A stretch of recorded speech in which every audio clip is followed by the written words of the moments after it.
নমস্কার, সবাই কেমন আছেন? আশা করি সকলে খুব ভালো আছেন।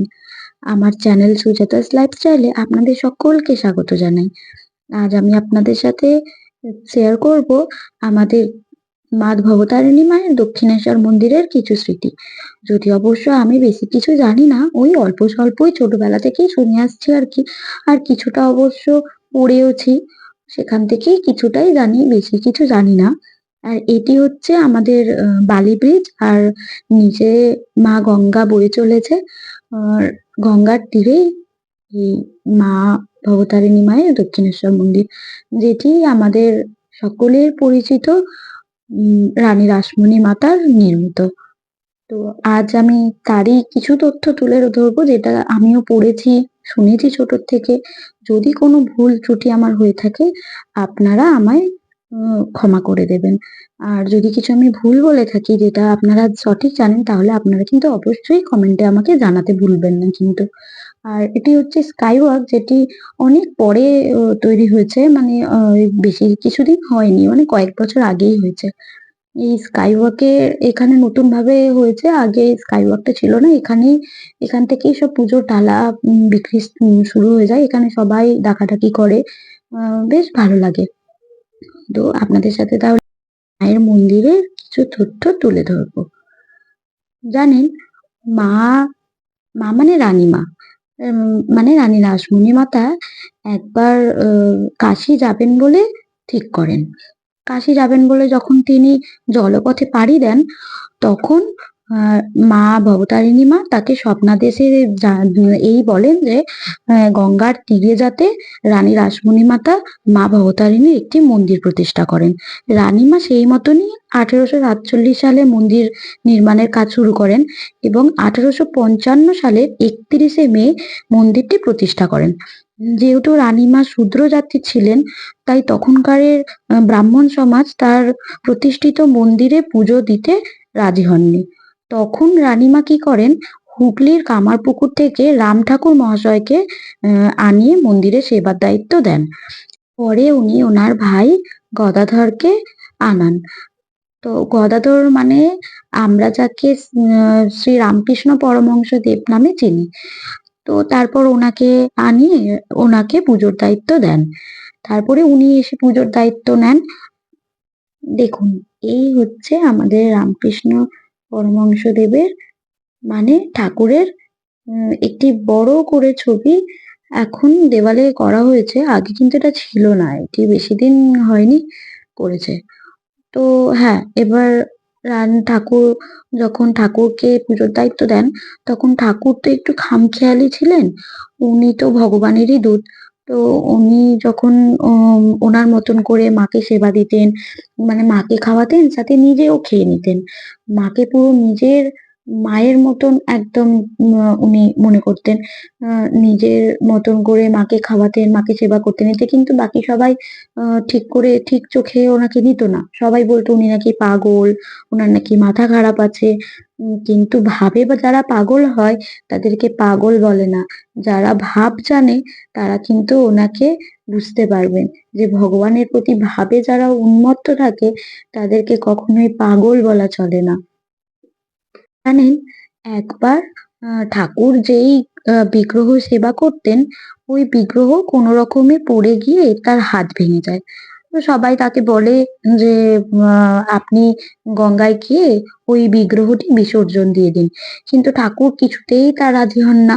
নতুন বিগ্রহ আনানো সত্ত্বেও ঠাকুর কিছুতেই রাজি হন না যে, "না, আমি তো এই বিগ্রহ জলে দেব না।"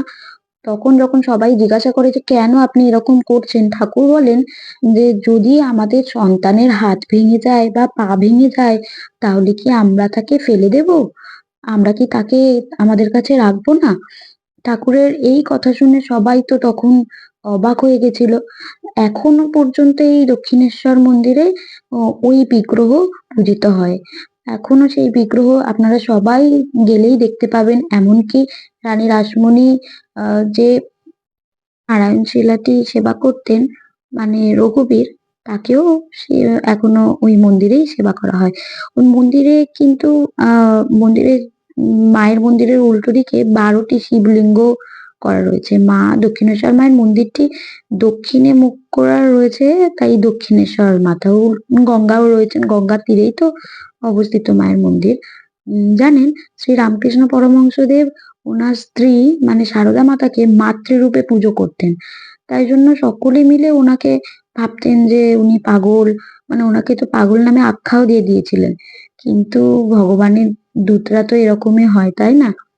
যাক, আমি যতটুকু জানতাম আপনাদের সামনে বললাম। যদি কোনো ভুল ত্রুটি হয়ে থাকে আমায় ক্ষমা করে দেবেন। আর যদি আমি কিছু ভুল বলি সেটা যদি আপনারা সঠিক জানেন আমাকে কিন্তু অবশ্যই বলবেন।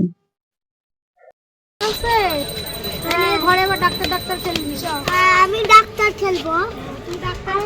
মন্দির চত্বরটি সন্ধ্যেবেলায় কি সুন্দর লাগছে, তাই না?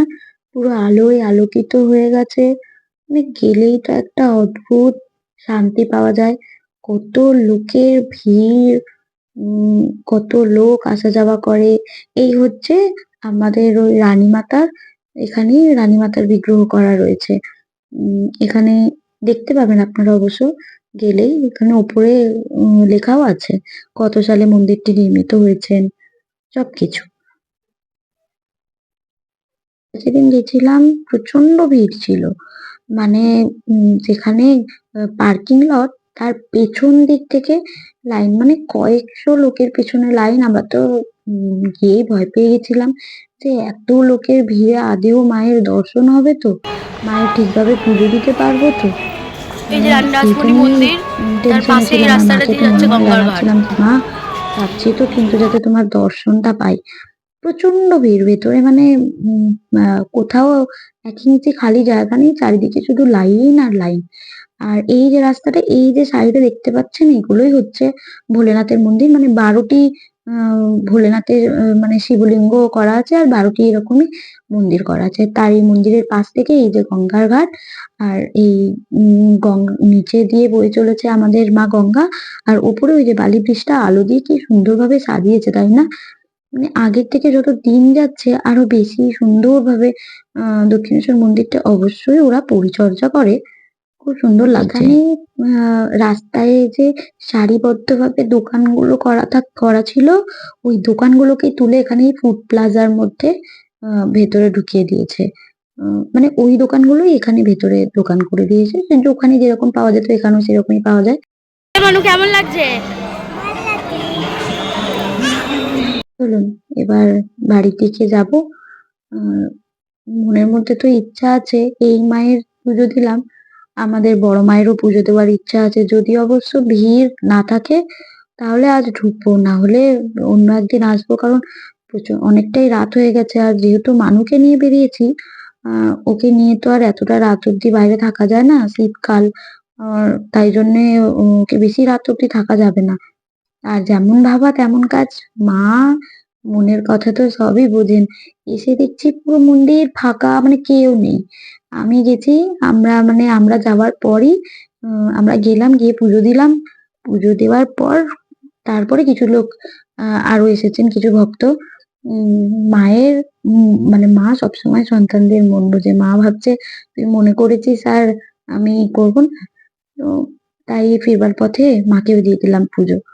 আর এই পিছনে মায়ের মন্দিরের পেছন দিকেই ভোলেনাথের মন্দির। চলুন আজ তাহলে ভিডিওটি এখানেই শেষ করছি। আপনাদের সাথে দেখা হচ্ছে পরের ভিডিওতে। আমার এই ভিডিওটি যদি আপনাদের ভালো লেগে থাকে তাহলে কিন্তু অবশ্যই একটি লাইক করে দেবেন। আর আমার অবশ্যই পাশে থাকবেন। চ্যানেলটিকে নতুন হয়ে থাকলে আপনারা অবশ্যই সাবস্ক্রাইব করে দেবেন। পাশে থাকা বেল আইকনটা প্রেস করে দেবেন যাতে আমার ভিডিও নোটিফিকেশন পেতে আপনাদের কোনো অসুবিধা না হয়। আপনারা আমার পাশে থাকবেন, ভিডিওটিতে অবশ্যই একটি লাইক করে দেবেন।